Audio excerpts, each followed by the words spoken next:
Rock music was built on rebellion, danger, and the idea that these artists existed beyond ordinary rules. We don't need nobody, baby. We don't need champagne. Some of them proved that idea wrong in the most spectacular ways imaginable. These are 10 rock stars who somehow managed to turn legend into laughing stock. Number 10. Axl Rose.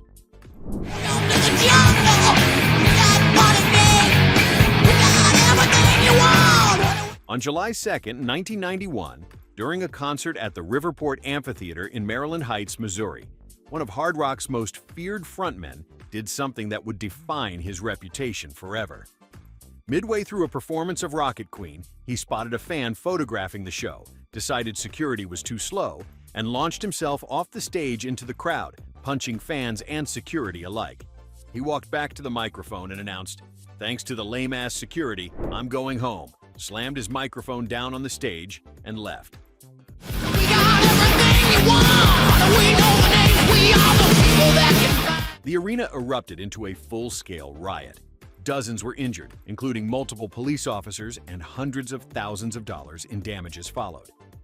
The Riverport Riot, as it became known, marked a defining turning point for the Guns N' Roses brand, cementing Axl Rose's public image less as a rock icon and more as a walking disaster waiting to happen at any moment.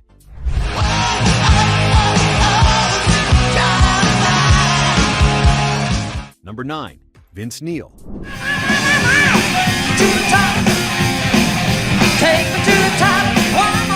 By late 1984, Motley Crue were riding the commercial wave of their album Shout at the Devil, which had already gone platinum on the strength of relentless touring and would eventually reach 4 times platinum certification.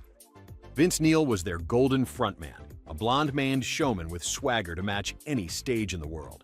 Then, on December 8, 1984, he climbed behind the wheel after hours of drinking and drove his De Tomaso Pantera into an oncoming vehicle, killing his passenger Razzle, the drummer for Hanoi Rocks, and leaving 2 passengers with serious and permanent injuries.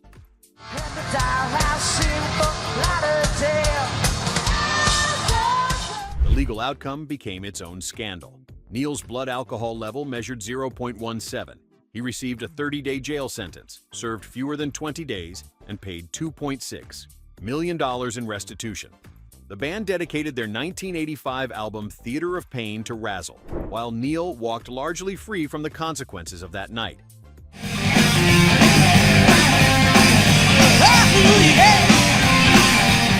Number 8. Ted Nugent.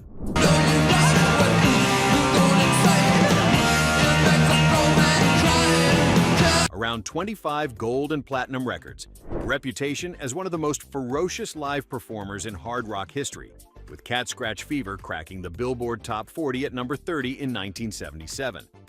Ted Nugent spent the late 70s and early 80s as a genuine guitar hero, drawing comparisons to the raw intensity of artists like ZZ Top and AC/DC. Then the music stopped being the story entirely. Through the late 80s and 90s, Nugent traded guitar solos for political rants, becoming a fixture of cable news controversy rather than rock radio. The shift was complete and, for many fans, irreversible.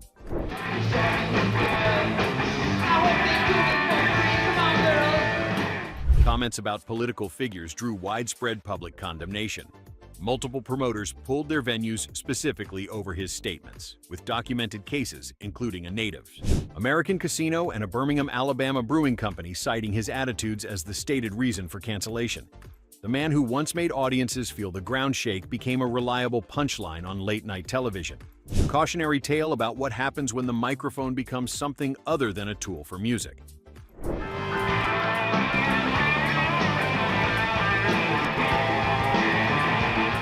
Number 7. Sebastian Bach. Every time I catch a tear, you are right there by my side. The voice that carried Skid Row's self-titled debut to 5 times platinum certification, Sebastian Bach was exactly what the late 80s demanded: loud, theatrical, and completely committed to the performance. 18 in Life reached number 4 on the Billboard Hot 100 in 1989. And I Remember You proved the band had genuine emotional range alongside the thunder.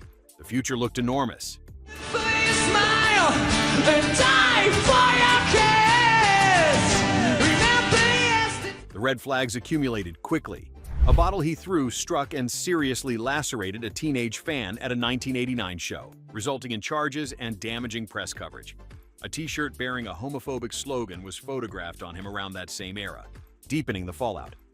As grunge dismantled the Sunset Strip template through the early 90s, Skid Row's image aged badly. The band dissolved in 1996, and when they reformed in 1999, they did so without Bach, with former members publicly stating that working with him again was simply not an option.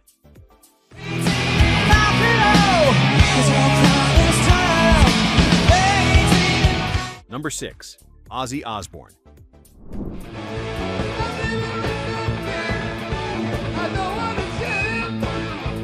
The morning of January 20th, 1982, during a concert at the Veterans Memorial Auditorium in Des Moines, Iowa, a fan threw what Ozzy Osbourne assumed was a rubber prop bat onto the stage. He picked it up, bit its head off in front of the crowd, and immediately realized something was wrong. It was a real bat. He spent the following days undergoing a full course of rabies vaccinations, and the incident made headlines around the world. It was not even his first such moment. Still looking for the answer.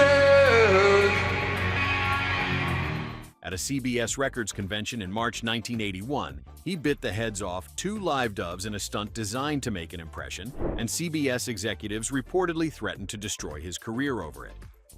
The man once known as the Prince of Darkness became the genre's most dependable source of unintentional comedy, a reputation that has followed him warmly ever since.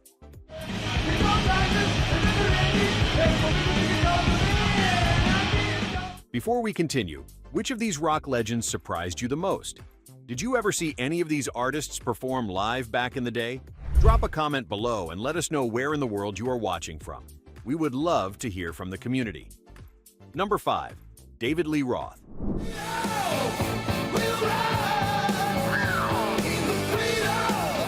Before grunge rewrote the rulebook, David Lee Roth was the undisputed king of hard rock swagger. Van Halen sold over 80 million albums worldwide, and Jump sat at number 1 in February 1984 for 5 straight weeks. His stage presence set a standard that acts like Poison and Warrant openly tried to chase. He departed Van Halen in 1985 and enjoyed a brief solo run.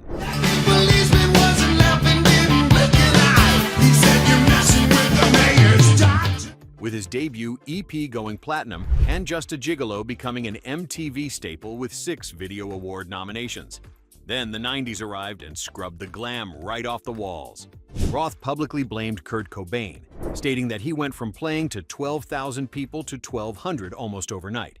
By the early 2000s, he had quietly trained and certified as an emergency medical technician in New York City, riding ambulances through the Bronx, Manhattan, and Brooklyn with his trademark blonde hair cut short, trading the spotlights for something absolutely nobody saw coming from a man of his particular profile.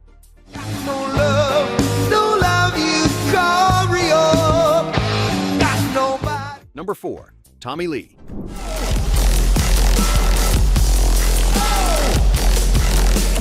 The drum kit was mounted on a full loop-the-loop roller coaster rig called the Crucifix, suspended above the audience. Tommy Lee had decided that simply playing drums was no longer sufficient entertainment for arena crowds, and during Motley Crue's stadium tours of the 90s, his drum coaster became one of the most ambitious and genuinely dangerous stage contraptions in rock history. Fans bought tickets specifically to watch him play upside down while traveling through a complete loop at considerable height above the E floor.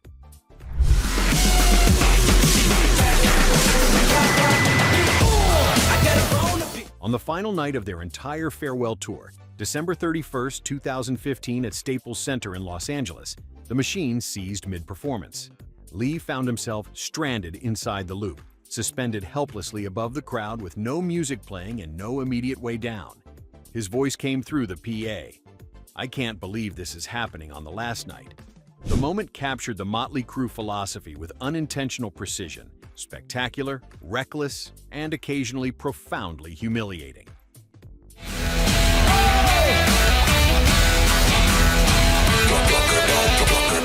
Number 3. Gene Simmons.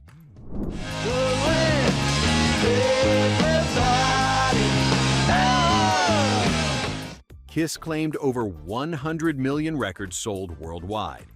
Gene Simmons co-built one of the most recognizable brands in rock history, complete with fire-breathing, blood-spitting theatrics and a mythology that genuinely unsettled parents through the late 70s and into the 80s. Detroit Rock City, Rock and Roll All Night, and God of Thunder were legitimate hard rock classics that directly influenced acts including Twisted Sister and Motley Crue. For a decade, Kiss represented something genuinely larger than life. What is it about me that gets you so high? Then Simmons revealed exactly what sat behind the curtain. By the late 80s and 90s, the Kiss merchandise empire had expanded to include officially licensed Kiss coffins, Kiss condoms, Kiss credit cards, and Kiss-branded slot machines. Simmons confirmed the coffin line himself in multiple interviews and stated repeatedly and publicly that he viewed Kiss as a brand first and a band second. He compounded matters by boasting openly about intimate conquests numbering in the thousands, replacing whatever remaining mystique existed with self-generated parody.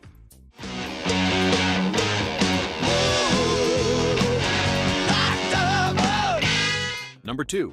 Dee Snider. Today, yeah, just what you think, and not what other side. The United States Senate called him in to testify, and he showed up with weeks of preparation behind him. In September 1985, Dee Snider sat before the Parents Music Resource Center hearing and systematically dismantled the censorship arguments being leveled against heavy metal by some of the most powerful political figures in Washington. He was sharp, informed, and largely won the room. Twisted Sister had sold millions on the strength of "We're not gonna take it and I wanna rock." We ain't gonna take it. We're not gonna take it anymore. And Snider seemed like the genre's most articulate spokesperson. What followed was a commercial decline no Senate hearing could reverse.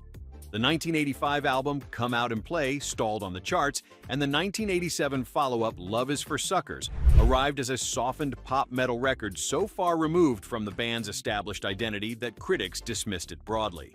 Twisted Sister disbanded in January 1988.